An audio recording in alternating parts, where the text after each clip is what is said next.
देश में reserve bank of India ने चलन के रूप में 5, 10, 20, 50, 100, 500 और 1000 रुपयों की नोट जारी किए गए हैं। इनमें से 500 और 1000 का चलन काफ़ी बड़े पैमाने में आर्थिक व्यवहार में उपयोग किया जा रहा है। इन दोनों चलन में जाली नोटों का प्रमाण आजकल बहुत ज़्यादा है।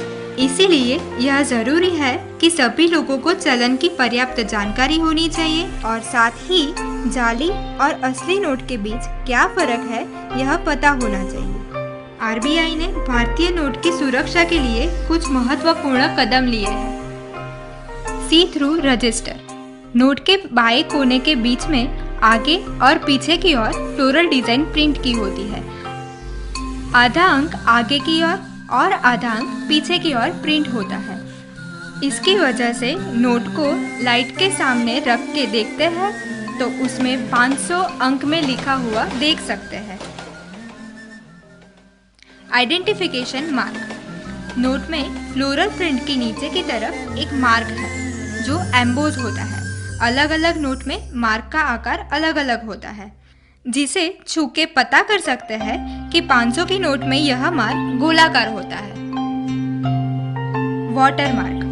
जब आप नोट को लाइट के सामने रख के देखेंगे तो नोट के इस खाली भाग में गांधी जी की छुपी तस्वीर और 500 अंक में लिखा हुआ देख सकते हैं। Security thread.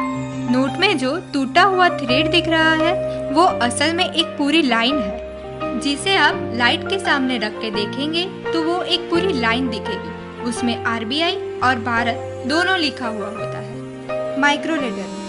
नोट में महात्मा गांधी जी की तस्वीर के पीछे अक्षर और अंक में आरबीआई और 500 लिखा होता है, जिसको आप मैग्नीफाइंग ग्लास के माध्यम से देख सकते हैं। Optically variable ink.